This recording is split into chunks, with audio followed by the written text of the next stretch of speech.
한 주간 동안도 주님의 은혜 가운데 평안하셨습니까? 지난주 그 예배 후에 오후에 우리 워싱턴 사김의 교회에 우리 몇몇 교우들과 함께 가서 예배를 드렸습니다. 저는 사실 처음 방문하는 거고 첫 만남인데 우리 교우님들이 우리 형제교회 목사가 왔다고 너무 따뜻하게 맞이해 주셔서 너무 감사했습니다. 우리 조영진 목사님께서 말씀을 전해 주셨는데 그 가운데 제 마음 가운데에 너무 은혜가 되고 도전이 되는 말씀이 있어서 여러분과 좀 함께 나누길 원합니다. 우리가 아무리 기도에 대해서 많은 책을 읽고 또 기도에 대해서 깊이 연구한다 할지라도 실제로 무릎을 꿇고 기도하지 않으면 기도에 대해서 알 수 없다라고 하는 것입니다. 기도할 때에 기도함으로써만 우리가 기도를 배울 수 있다라고 하는 거죠. 몇 해 전에 한 교회에서 말씀 묵상 세미나를 며칠간 인도한 적이 있었습니다. 마지막 세션, 마지막 시간에 이제 질문을 하는데 한 권사님이 저에게 아주 진지하게 물으셨어요. 목사님, 어떻게 하면 영적인 변화를 경험할 수 있겠습니까? 이렇게 큰 질문을 아주 진지하게 하셨는데 제가 권사님의 눈을 쳐다보면서 권사님, just do it. 말씀 읽고 기도하시면 우리가 변화받는 거 잘 아시잖아요, 권사님. 이제 망설이지 마시고 주저하지 마시고 right now, 바로 오늘부터 그런 삶을 시작하세요. 제가 이렇게 부탁을 드렸습니다. 책방에 가면 너무나 좋은 책이 많습니다. 요즘 강단에는 훌륭한 설교 말씀들이 넘쳐납니다. 어찌 보면 저와 여러분은 말씀의 홍수 시대를 살고 있다, 이렇게 얘기해도 과언이 아닐 거예요. 근데 그 좋은 말씀을 눈으로만 보고 귀로만 듣고 거기서 끝인다라고 하면 우리 삶에는 아무런 도전과 변화가 없다라는 거죠. 여러분, 귀가 아니라 무릎이에요. 말이 아니라 눈물입니다. 주님 만난 지 40년, 50년이 지났는데 아직까지도 내 삶에 뚜렷한 변화가 없다라고 하면 여러분, 우리 좋아하는 거 있잖아요. 리셋 누르시고 다시 오늘 새롭게 시작하겠습니다 하는 결단이 저와 여러분 가운데 있었으면 좋겠습니다. 잘 아시는 것처럼 다윗은 찬양의 사람이었습니다. 여러 가지 인격적인, 인간적인, 윤리적인, 도덕적인 죄와 허물이 참 많았어요. 그런데 하나님께서는 다윗을 아주 특별하게 사랑하셨습니다. 성경에 보니까 다윗을 만나니 내 마음에 합한 자다, 이렇게 기록되어 있는데 만약에 우리 어르신들이 성경을 썼다 그러면 이렇게 쓸 것 같아요. 다윗을 만나니 내가 눈에 넣어도 아프지 않을 정도로 사랑스러운 아들이었다, 이렇게 아마 기록했을 것 같습니다. 여러분, 어떻게 이렇게 특별한 사랑이 가능할 수 있습니까? 하나님은 우리의 겉이 아니라 우리의 영혼, 그 깊은 곳을 살펴보시는 거죠. 다윗의 마음속에, 그 영혼 속에 하나님을 향한 뜨거운 열정과 찬양이 가득 차서 그것이 콸콸콸콸 멈춰 흘렀다라고 하는 것입니다. 특별히 다윗의 시라는 표제가 붙어있는 시편 138편에서 145편까지를 보면 다윗이 얼마나 하나님을 사랑했는지 그의 사랑이 아주 적나라하게 드러납니다. 그리고요, 그 다윗의 시는 우리가 어떻게 기도하면 좋을지 기도에 좋은 롤 모델이 된다는 거예요. 세 가지가 있습니다. 첫째, 감사, 그리고 간구, 마지막으로 찬양이에요. 시편 138편은 감사의 시입니다. 주님, 감사합니다. 그리고 139편에서 144편까지는 주님, 이런 거 도와주세요. 제가 이런 거 필요합니다. 간구하는 그러한 주님께 아뢰입니다 라고 하는 간구의 시예요. 그리고 마지막 145편에는 주님의 이름을 찬양합니다 하는 찬양의 시예요. 그래서 여러분, 기도를 어떻게 할 것인가 고민하지 말고요, 세 가지만 들어가면 돼요.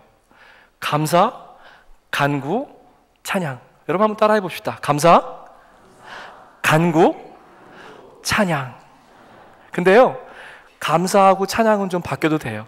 찬양으로 시작하시고 간구하시고 감사로 마무리해도 됩니다. 그런데 우리의 기도 가운데 꼭 들어가야 될 세 가지가 있는데, 감사, 간구, 찬양, 이렇게 필요해요. 여러분 그렇잖아요. 집에서 다들 자녀들 다 길러보셨는데 어느 날 갑자기 문득 없이 그냥 대학 간 아이가 집에 전화를 해가지고 거두절미하고 아뢰겠습니다. 제가 이런 것들이 필요한데 좀 보내주시오. 그러면서 제게 보내주실 온라인 구자번호는 이렇습니다. 이렇게 얘기하면 얼마나 정념이 떨어지겠어요. 적어도 아빠, 엄마 보고 싶었어요. 감사해요.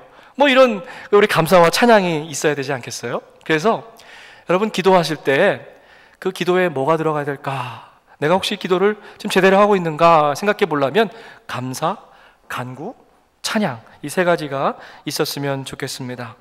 사랑하는 교회 여러분, 기도는요 곡조가 없는 찬양입니다. 찬양은 곡조가 있는 기도예요.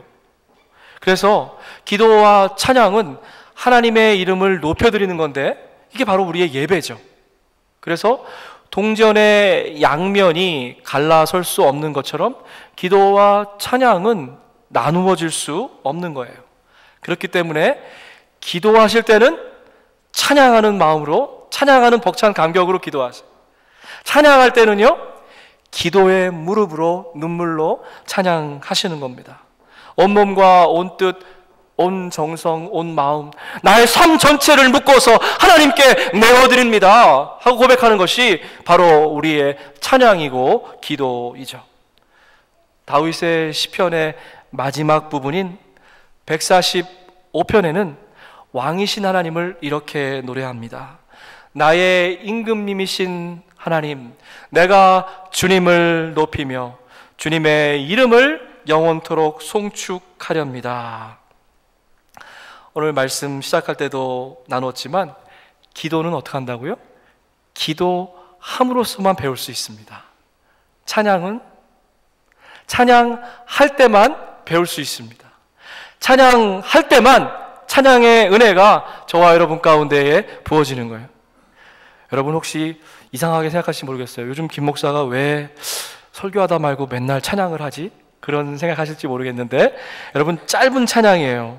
이 찬양을 우리 3번만 고백해 보겠는데요, 여러분 이 가사를 좀 생각했으면 좋겠어요. 왕이신 나의 하나님, 내가 주님을 높이며 영원히 내 평생 나의 호흡이 닿아도록 주님만을 송축하겠습니다. 여러분 이 찬양 가사를 깊이 생각하시면서 우리 영혼에서 올라오는 소리로, 그리고 중요한 게 있어요. 하나님이 보시기에 가장 아름다운 목소리와 가장 아름다운 얼굴로 우리 찬양했으면 좋겠습니다. 우리 이 찬양 3번만 고백합니다. 왕이신 나의 하나님,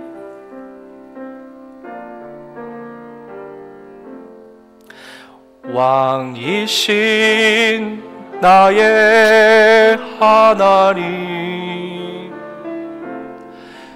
내가 주를 높이고 영원히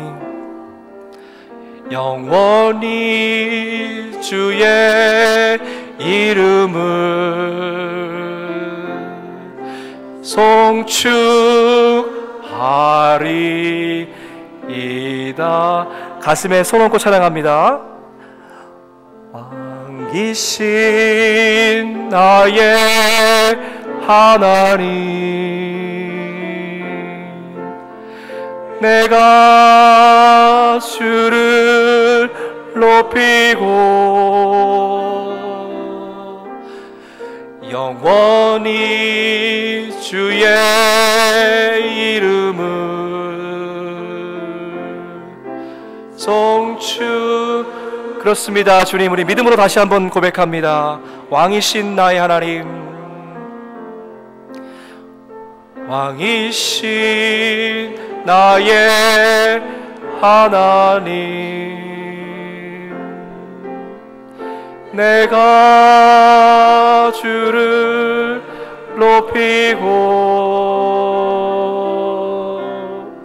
영원히 주의 이름을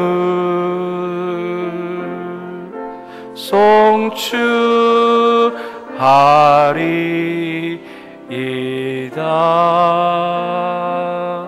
아멘. 왕이신 하나님께 영광의 박수 한번 올려드리겠습니다. 우리들 찬양의 시작과 마침은 우리가 고백했던 것처럼 왕이신 하나님의 이름만을 높여드리는 것입니다. 내가 날마다 왕이신 하나님을 송축하며 영원토록 주의 이름만을 높여드리겠습니다. 우리가 이렇게 고백했으면요, 반드시 뒤따라야 될 게 있습니다. 하나님 한 분만을 우리 삶 전체의 주인으로, 왕으로 고백하고 그분에게 우리의 마음의 왕좌를 내어드리는 것이죠. 그리고 나면요, 이렇게 되는 거예요. 나는 주님의 종입니다 라는 그런 고백이 뒤따라야 됩니다. 그런데요, 때로 이럴 때가 있어요. 찬양 따로, 우리 삶 따로, 찬양 따로, 믿음 따로, 찬양 따로, 순종 따로, 이런 삶을요, 전문 사자용어로 뭐라 그러는지 아세요? 따로 국밥이다, 이렇게 얘기합니다.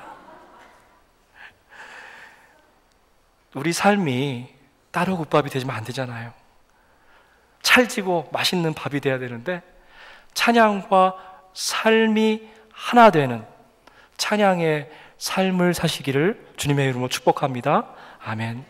오늘 본문은 어떻게 찬양의 삶을 살 것인가에 대해서 아주 구체적으로 우리에게 제시해 주고 있습니다. 146편에서 150편까지는 여러분 같은 말로 시작해요. 아시죠? 할렐루야, 이렇게 시작합니다. 그래서 할렐루야 찬양시다, 우리가 이렇게 이야기해요.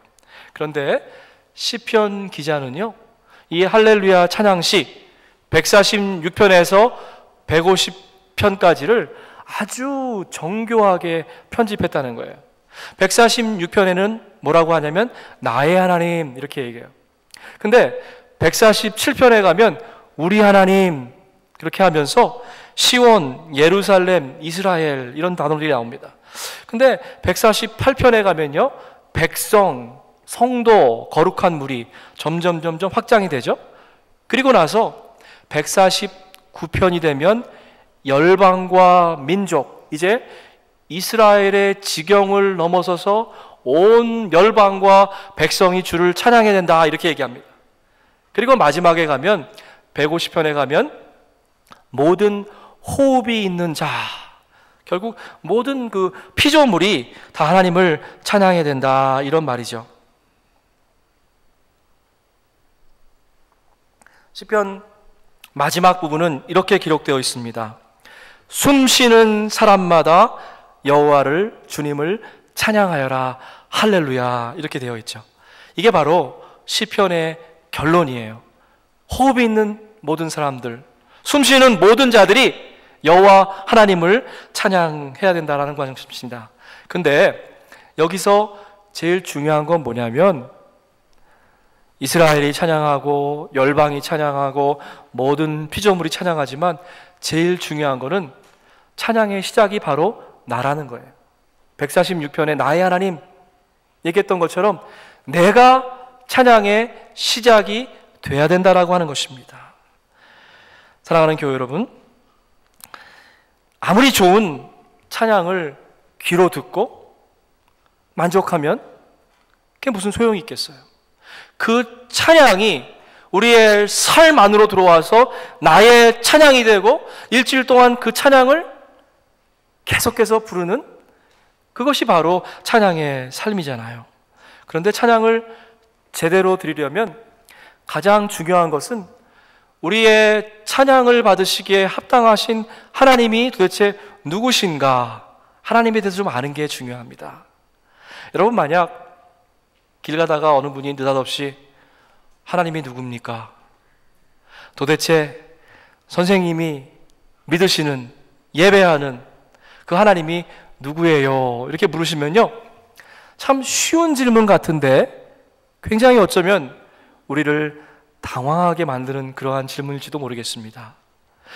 예수님께서 제자들에게 물으셨어요. 사람들이 나를 누구라 하느냐? 그랬더니 제자들이 선지자 중에 하나고 아주 장황하고 긴 이야기가 나왔습니다. 그때 예수님께서 정신이 번쩍 들게 하는 그러한 질문을 하셨어요.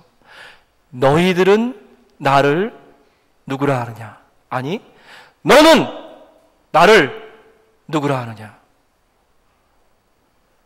베드로가 성령의 감동으로 고백하죠. 주는 살아계신 그리스도시요 살아계신 하나님의 아들이십니다. 이렇게 고백했어요. 정답을 이야기했습니다. 만약 당신이 믿는 하나님이 누구십니까? 오늘 주일에 예배하러 나오셨는데 당신이 예배하는 하나님이 누구예요? 라고 물으신다면 여러분 어떻게 대답하시겠습니까? 오늘 본문은 세 가지로 아주 구체적으로 우리가 믿는 하나님이 누구신지에 대해서 이야기하고 있습니다. 첫 번째로, 우리 하나님은 하늘과 땅과 바닷속 깊은 곳에 있는 모든 피조물을 만드신 누구요? 창조주 하나님이십니다. 첫 번째로 창조주 하나님이시되시죠. 우리가 고백하는 사도신경의 첫 부분은 이렇습니다. 전능하사 천지를 만드신 하나님 아버지를 내가 믿사오며. 하나님께서 말씀과 호흡으로 이 세상의 모든 만물을 다 만드셨다는 거예요. 근데요, 중요한 게 있습니다. 창조는 과거의 어느 시점에 일어난 과거형이 아니라는 거예요. 오늘도 하나님께서 우리 삶 가운데에 찾아와셔서 저와 여러분의 곁에 서서 세밀하게 간섭하시며 우리의 삶을 지금도 빚어가신 하나님. 그렇기 때문에 창조는 현재 진행형이다라고 하는 것이죠. 두 번째로, 우리 하나님은 어제나 오늘이나 변치 않는 어떤 하나님? 신실하신 하나님이라는 거예요. 세상은 바뀌어요. 그렇게 철석같이 믿었던 사람도 우리를 실망시킵니다. 그런데 하나님은, 저와 여러분을 샅샅이 살펴보시는 그 창조주 하나님은 우리 곁에 머무르시면서 우리의 부족과 허물을 사랑으로 덮어주시는 그런 신실하신 하나님입니다. 마지막으로, 우리 하나님은 약하고 소외되고 어렵고 힘든 지체들을 일으켜 세워주시는 선하신 하나님이다. 오늘 본문 말씀 보니까 억눌린 사람들에게 공의를 베풀어 주시고 배고픈 사람들에게 밥을 주시고 그리고 갇힌 자들을 해방시켜 주셨다. 특별히 눈먼 자들을 눈뜨게 해주셨다. 이렇게 기록되었어요. 목사님, 나는 잘 보여요. 이렇게 얘기하는 분 계실지 모릅니다. 그러나 육신의 눈뿐만 아니라 오늘날 현대사회에 많은 사람들의 영혼의 눈이 갇혀서 정말 빛 대신 예수 그리스도를 보지 못하는 분들이 참 많이 있습니다. Once I blind, but now I can see. 주님이 찾아오셔야만 우리의 눈을 뜰 수 있다라고 하는 것입니다. 고아와 과부를 돌아보시며 낮은 곳에 쓰러져 있는 자들도 일으켜 세워주십니다. 그래요. 정말로 우리 하나님은 이렇게 멋진 하나님입니다. 여러분, 혹시 누가 하나님이 어떤 분이세요? 이렇게 물으시면 저 따라 하십시다. 창조주 하나님, 신실하신 하나님, 선하신 하나님. 여기에다가 내가 만난, 내가 경험한, 내가 체험한 나의 하나님을 덧붙이면 여러분 만점짜리 대답이 되는 거죠.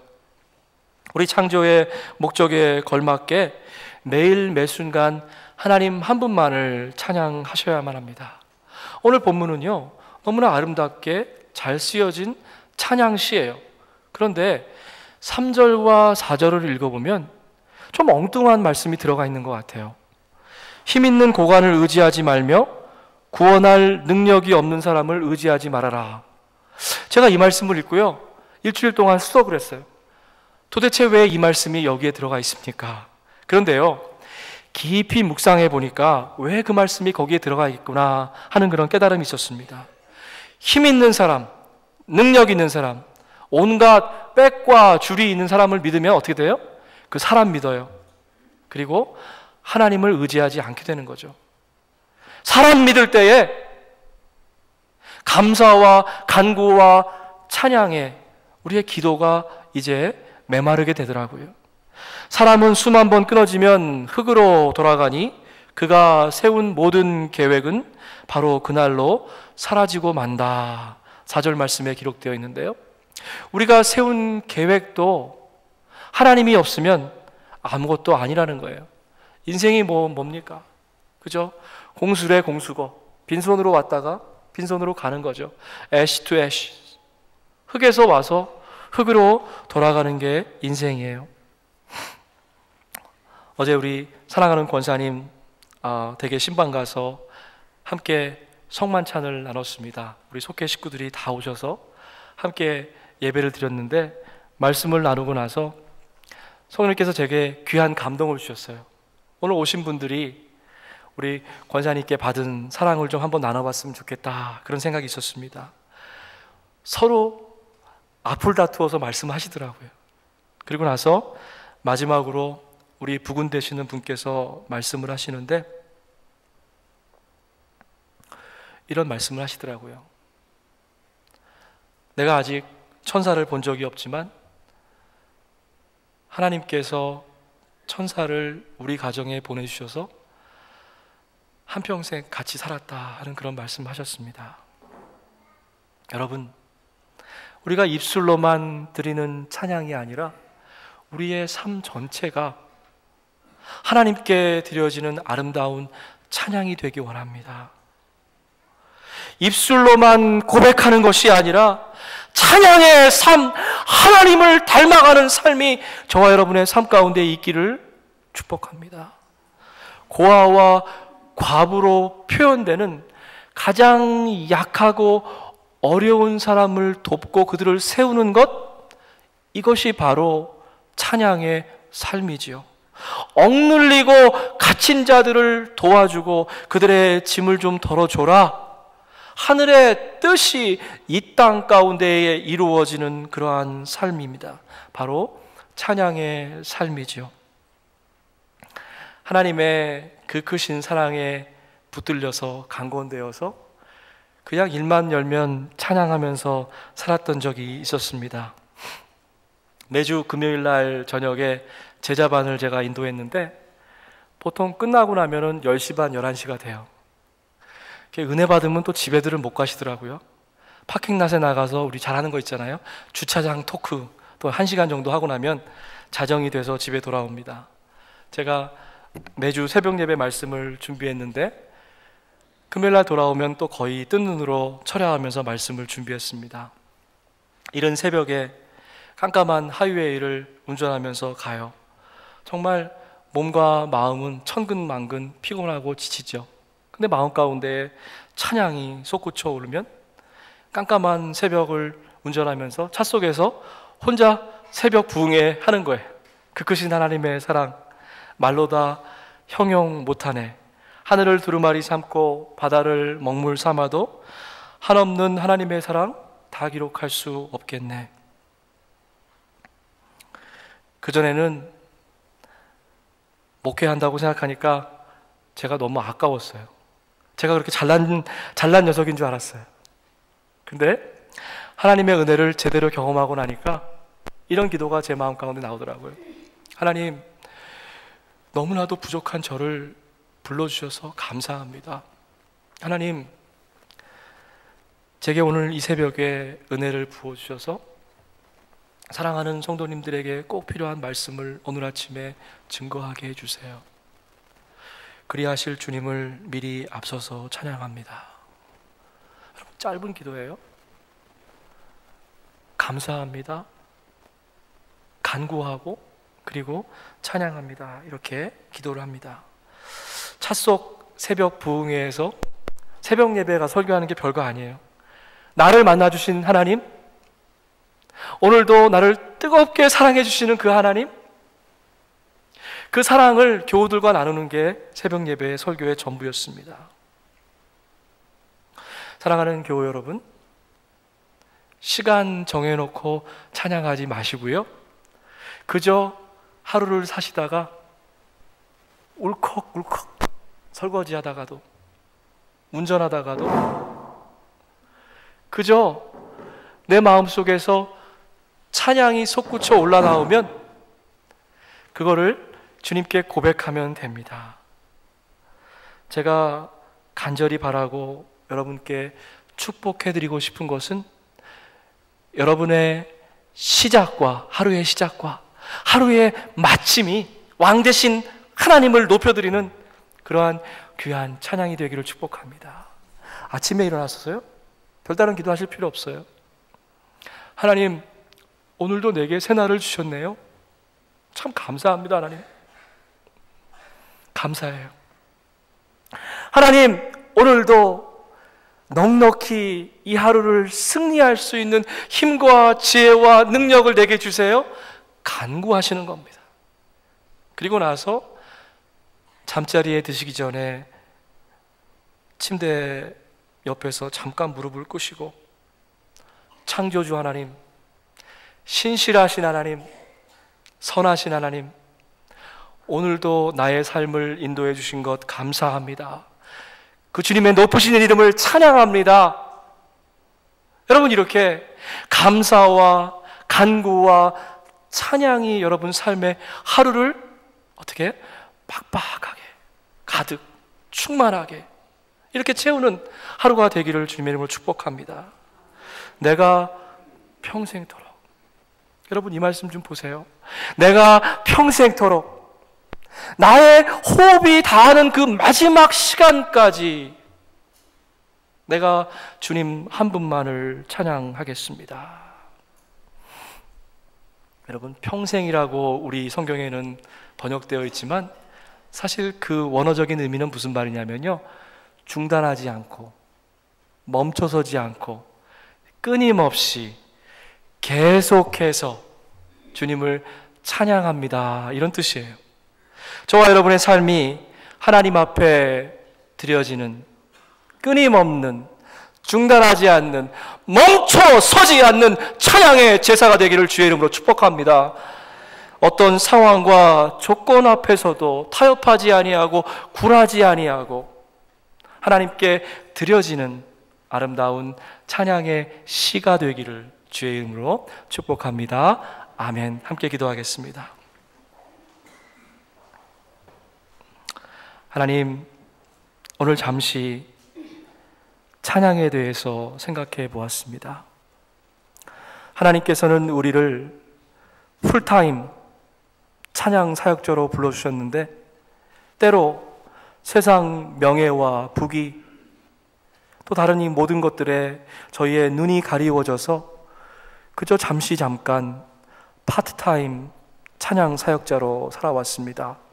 하나님, 저희를 긍휼히 여겨주셔서 오늘 이후로의 삶은 눈을 뜨면서 눈을 감는 하루의 생활이 하나님 한 분만을 찬양하는 귀한 찬양으로 가득 채워질 수 있도록 저희의 삶을 주관하여 주옵소서. 하나님, 우리의 삶의 존재 목적이 주님을 찬양하는 것입니다. 주님, 이 땅 가운데에서 제가 할 수 있는 가장 아름다운 것은 왕 되신 하나님을 높여드리고 찬양하는 것입니다. 주님, 이 시간 특별히 간구하는 것은 우리의 자녀들 하나님께 올려드리기 원합니다. 우리의 자녀들이 지금 이 순간 주일 아침인데 어디에 있는지 주님 잘 아시지요? 주님, 저들을 붙잡아 주셔서 부모님과 함께 불렀던 찬양이 기억나게 하시고, 하나님 이 성전에서 예배드렸던 그 예배의 순간들이 기억나게 하셔서 지금 주 앞으로 저들의 발걸음을 인도하여 주시옵소서. 오 하나님, 그리하실 주님을 찬양합니다. 우리의 삶 가운데에 다시 찾아와 주셔서 우리의 찬양이 회복되게 하시고, 찬양을 통해서 불릴 듯 일어나는 저희의 가정과 믿음의 공동체가 될 수 있도록 축복하여 주시옵소서. 감사하고 예수님의 이름으로 기도하옵나이다. 아멘.